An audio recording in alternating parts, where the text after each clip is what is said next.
We got this jamon in, where did we get it? We bought this jamon in España, in Marbella, España. We have here is jamon Iberico de puta.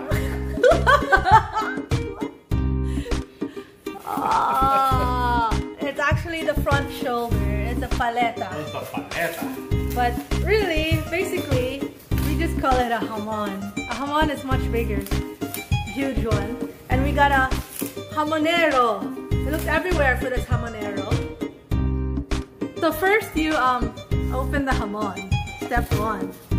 Now that we've unwrapped it, check it out. Mike, how big is it? It's my face. It's about how many kilos? 6?